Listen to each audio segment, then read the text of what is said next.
In recent days, headlines have started circulating. Madeleine McCann has been found. But is that true or just another rumor? How many times have we seen false hopes being created in this case? Today, we're going to analyze the facts and understand why so many unproven pieces of information emerge about this mystery. Imagine waking up to the news that Madeleine McCann has been found.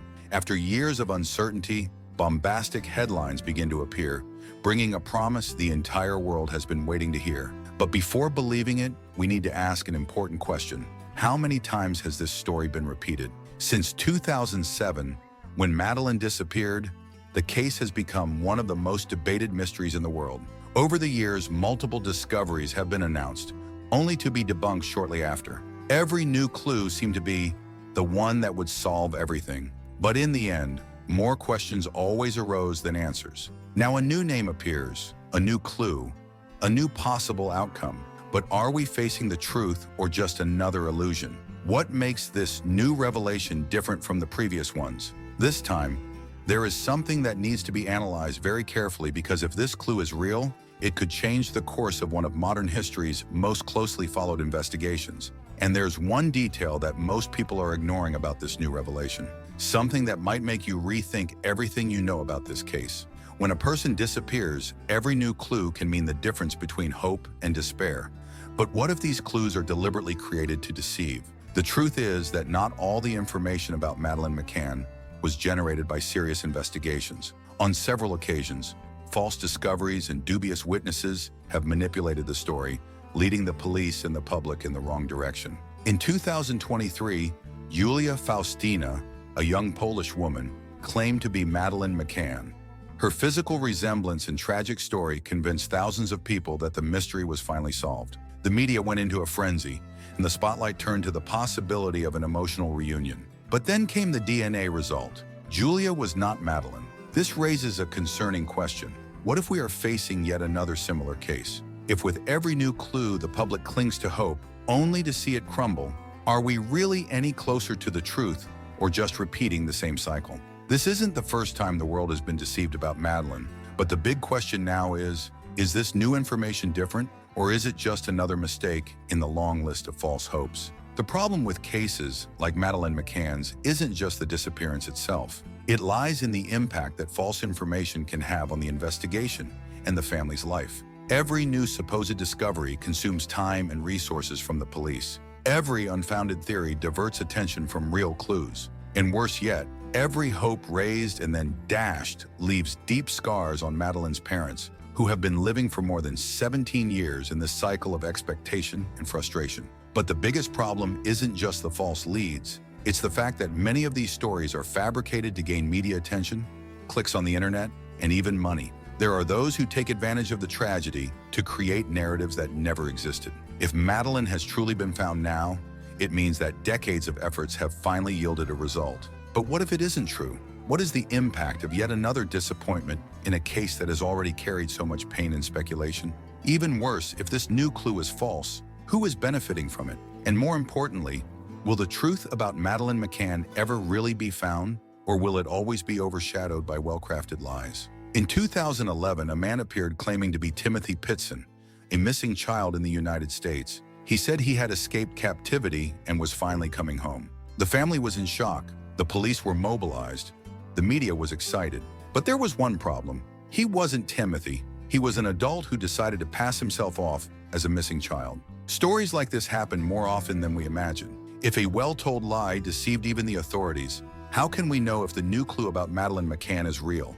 And what if we are once again facing a case where the truth is very different from what it appears to be? If Madeleine McCann has really been found, why have the authorities not confirmed it yet? What are the concrete pieces of evidence for this new discovery? And most importantly, what does this information change in the case? Before we accept any answer, we need to analyze the facts carefully. And that's exactly what we're going to do now. If you want to understand how so many false leads have emerged in this case, and what we really know about this new revelation than any theory. And if you haven't subscribed to the channel yet, do it now to follow this and other investigations that go beyond the obvious. The story of Madeleine McCann has always stirred strong emotion worldwide. With every new clue or suspect, thousands of people mobilize in the hope of a resolution. But what happens when that hope is based on something that turns out to be nothing more than an error, or worse, a hoax. In 2023, Julia Faustina, a young Polish woman, shocked the world by claiming she was Madeleine McCann. Her physical resemblance and traumatic story convinced millions of people. She claimed not to remember her childhood and pointed out similarities between herself and Madeleine. The case took on huge proportions. Social media profiles, interviews, and even an independent investigation were initiated. The media, as always, went into a frenzy. Headlines began to appear with flashy titles. Madeleine McCann has been found, and new DNA might reveal the truth. The public followed every detail anxiously, hoping that at last that mystery would be solved. But something was wrong. Experts began to raise doubts. Julia didn't really look as much like Madeleine as she claimed. Important details about her story didn't make sense. And then came the definitive answer. The DNA test proved that she was not Madeleine McCann.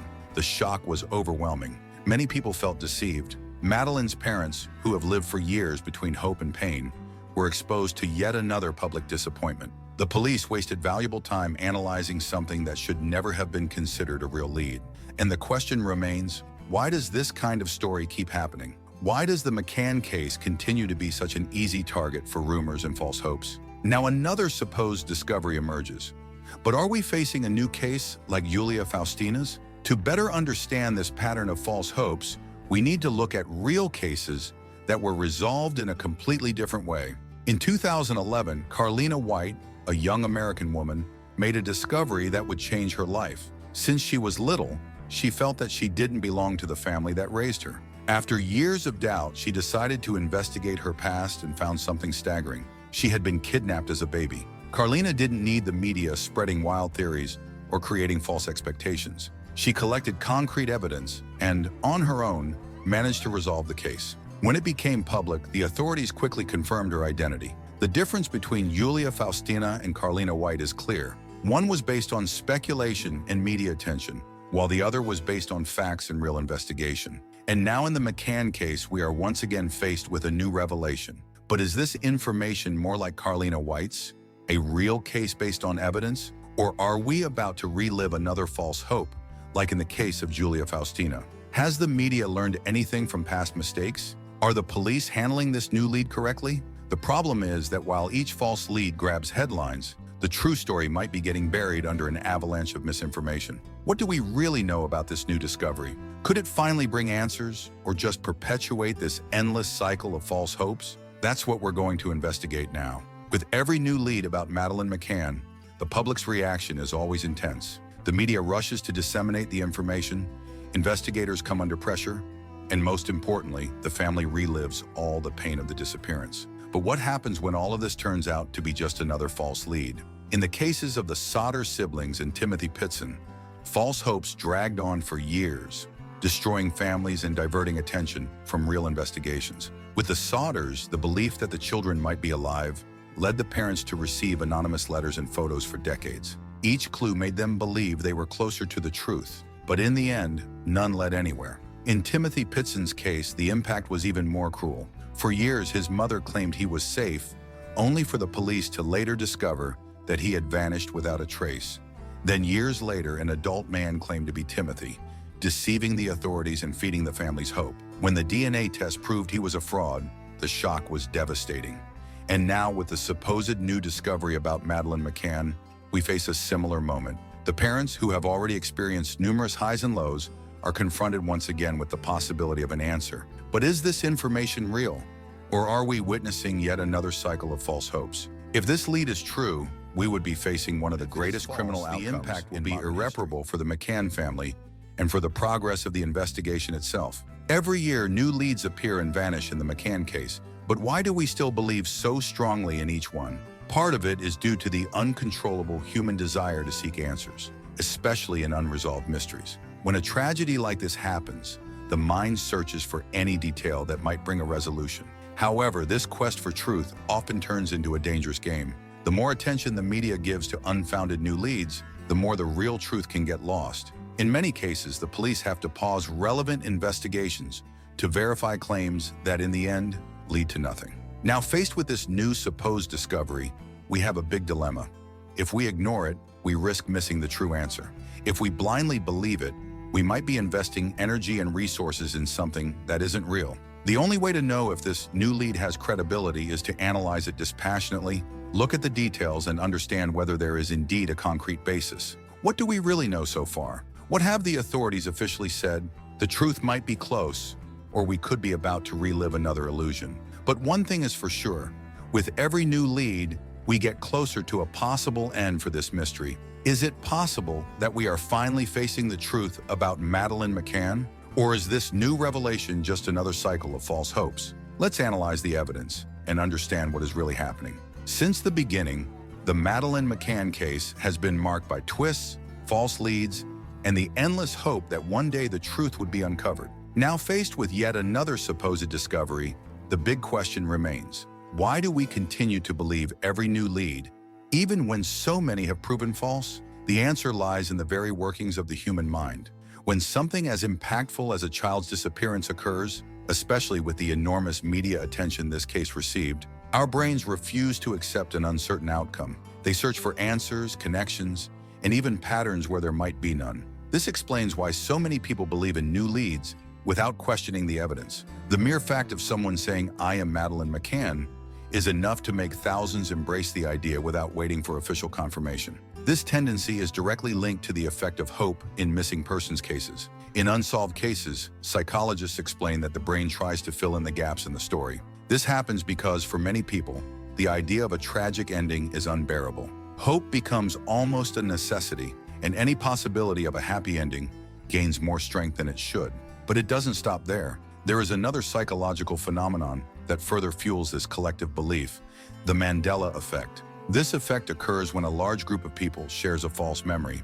In Madeleine's case, numerous people around the world claim to have seen her in different locations, insisting that their memories were real. They truly believed they had found the missing girl. But over the years, none of these supposed sightings led to concrete proof. This brings us to a fundamental point. How real are these memories? If a person is convinced they saw someone who looks like Madeleine, does that mean it was really her? Or is it just a construction of the mind influenced by the media and the desire to solve the mystery? The cases of the Sauter siblings and Timothy Pitson are examples of how false leads can persist for years, deceiving both the police and the families. In the Sauter case, the parents believed for decades that their children were alive, receiving anonymous tips and photos that ultimately led nowhere. With Timothy, an adult man pretended to be the missing boy, deceiving even the authorities for a time. Given this, it's inevitable to ask, are we reliving this cycle once again in the McCann case? The impact of the media in this case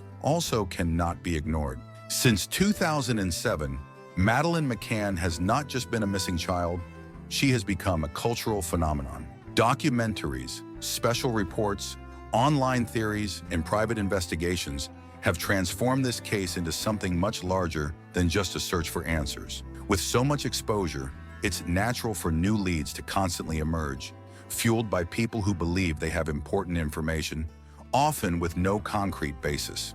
The media plays a dual role in this scenario. On one hand, it helps keep the case alive and increases the chances that one day a real lead will emerge. On the other, it also fuels the creation of rumors, spreading information that isn't always verified. This leads us to an essential question. Is media exposure really helping to find the truth, or is it just prolonging? It could signify the end of one of modern history's greatest criminal mysteries. But if it is false, it will be just another chapter in a cycle of hope and frustration that has repeated for years. So how do we know what to believe? The answer lies in the facts. Before accepting any information as true, we need to analyze the evidence. Is there a confirmed DNA test? Have the police recognized this lead as legitimate? Are there concrete pieces of evidence linking this supposed discovery to Madeleine McCann?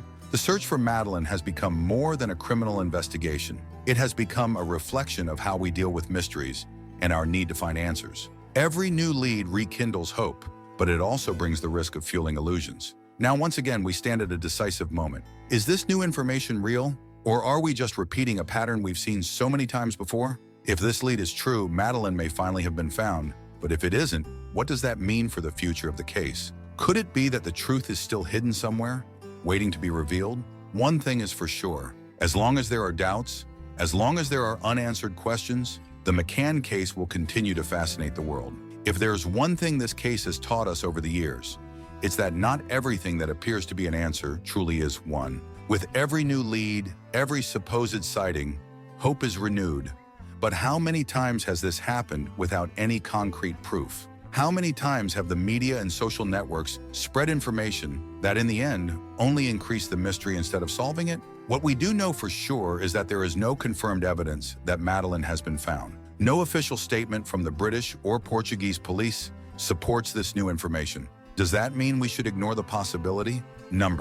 But we also can't accept any new development without questioning it. The McCann case has become a global phenomenon, making it a fertile ground for theories, speculations, and even scams. Advancements in technology, like facial recognition and DNA testing, may indeed in the future bring answers that were once impossible. But until that moment, the only truth we have is that Madeleine McCann remains missing. Now, what intrigues me most is, why do we still so easily believe in news without proof? Is it the need for a conclusion to this story? The fear of accepting that maybe we'll never know the truth? Or is it that the constant exposure to this case makes us want it to be solved at any cost? And what do you think? Does this new information have any basis? Or are we once again facing an endless cycle of false hopes? Let me know in the comments because I really want to know your opinion. If you enjoyed this video and want to understand more about other mysterious cases, I invite you to watch this other content that is appearing on the screen now. There I delve into a little discussed detail about another famous disappearance, and I guarantee you'll be surprised. And of course, if you want to continue following content like this, subscribe to the channel and activate notifications, because every week there's a new video bringing detailed investigations and analyses about the mysteries that intrigue us the most. Now, if you've watched until here, comment, "I'm Team Truth." So I know you really want answers and not just another unfounded theory. See you in the comments.